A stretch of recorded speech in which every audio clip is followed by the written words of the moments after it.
Eu sou arquiteto formado pela Universidade Estadual de Londrina, no Paraná. Me formei no ano de 2008. No entanto, eu estou aí com praticamente 11 anos no mercado de trabalho. Minha formação veio, num primeiro momento, na área industrial e depois passou para a área comercial e residencial.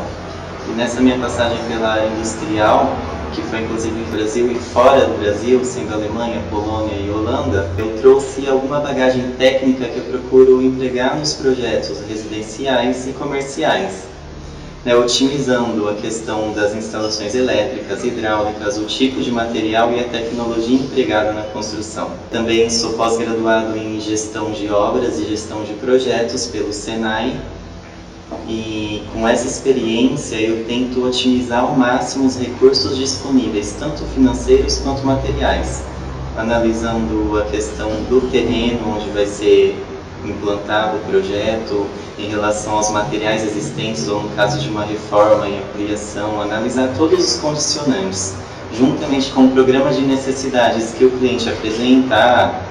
Se é uma casa, é para tantos moradores que vão estar ali utilizando aquele espaço, ou se é um comércio, qual é o público para que se direcione esse comércio, se é um espaço industrial, qual é o tipo de atividade que vai ser desenvolvida ali naquele espaço.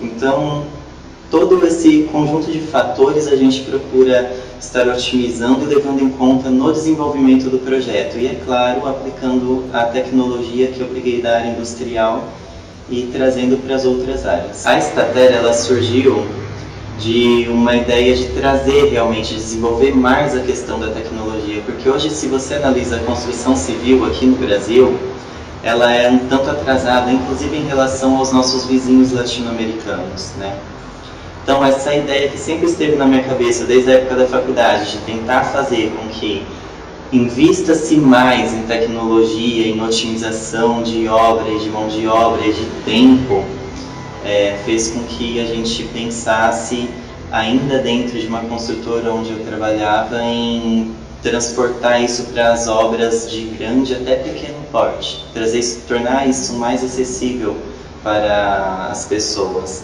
Eu conheci a minha sócia, a engenheira Márcia Ribeiro, que ela também é especialista em decoração, em design de interiores, e a gente começou a trocar ideias nesse sentido, de como trazer tecnologia e fazer o nível da construção civil brasileira chegar a um outro patamar, de maior emprego de tecnologia e otimização de recursos. Então, disso surgiu a Statera. Inclusive, o nome Statera tem muito a ver com isso, equilibrar funcionalidade, recursos, tecnologia, a questão ergonômica e conforto, na utilização dos espaços, a questão de você encarar um serviço de arquitetura como algo de luxo ou um serviço que apenas pessoas que têm condições financeiras melhores vão conseguir utilizar esse serviço, é uma questão muito equivocada. Às vezes o cliente chega até um arquiteto, nem ele sabe exatamente quais as necessidades dele. Ele sabe que ele quer, no caso residencial, uma casa com 3 quartos, uma suíte, uma sala integrada com sala de jantar e cozinha, mas na verdade, quem vai fazer uma análise mais crítica de como essa família funciona dentro desse espaço, se ela é uma família mais reservada, ou se é uma família que tem membros com características mais expansivas, qual a necessidade espacial dela, que atividades elas desenvolvem no dia a dia, quais os materiais que vão ser mais adequados para essas pessoas na utilização e manutenção desses espaços. Tudo isso somado vai fazer com que, na verdade, a pessoa tenha um ganho não só na etapa de construção ou reforma do espaço, como também ao longo da utilização. Ao longo dos anos você vai tendo ganhos, economias, em termos de você não ter retrabalhos, ser mais fácil para limpar, ser mais fácil para fazer uma substituição de algo que com o tempo se deteriora. Tudo isso o arquiteto leva em conta. Então é um grande mito você encarar o serviço de arquitetura como um serviço de luxo. O arquiteto é o profissional responsável pela pesquisa e o conhecimento de todas as diretrizes que vão reger um projeto.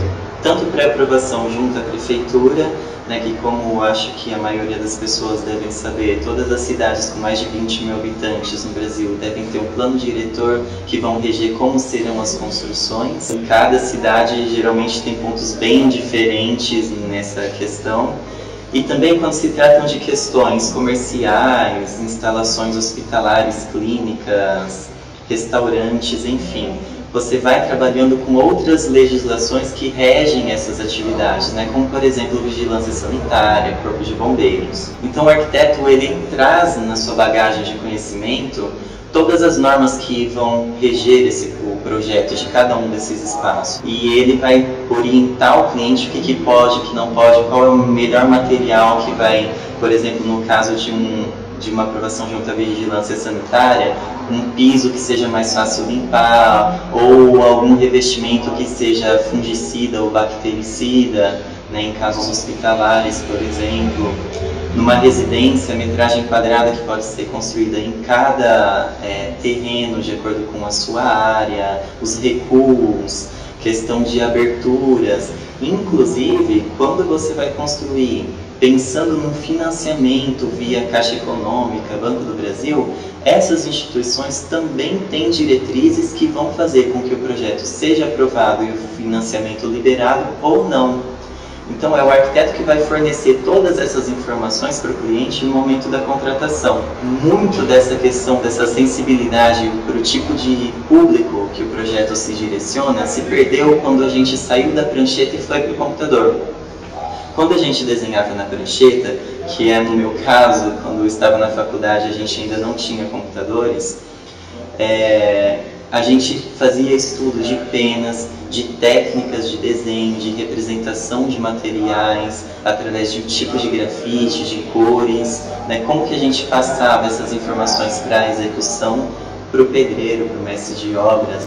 Quando a gente foi para o computador, essa noção de penas, de representação de materiais, ficou muito vaga na cabeça das pessoas. E a maioria dos profissionais hoje, eles se preocupam em fazer uma imagem o mais próximo possível da realidade, como se fosse uma fotografia, mas fica um vácuo entre como fazer essa imagem se transformar num desenho técnico que pode ser lido por qualquer pessoa que vai executar aquilo, independentemente do grau de instrução que ela tenha. A gente da Statera presta muita atenção nisso e por isso os nossos projetos costumam ser realmente bem precisos quando vão para o canteiro de obras, e a gente tem pouco erro e quase nulo o número de retrabalhos que a gente tem. O trabalho desenvolvido por um arquiteto pode agregar muito valor a uma edificação, não só pela questão estética, que ele vai desenvolver um projeto mais arrojado, mais diferenciado em relação às construções que estão ao seu redor, mas também em relação ao conforto, em relação à segurança, à visibilidade, até mesmo em relação à qualidade espacial, né? Muitas vezes você entra num espaço e você acaba percebendo com algumas alterações de alguns elementos, você consegue ter uma otimização visual, tátil, de conforto, de sensação, de experiência de espaço muito melhor.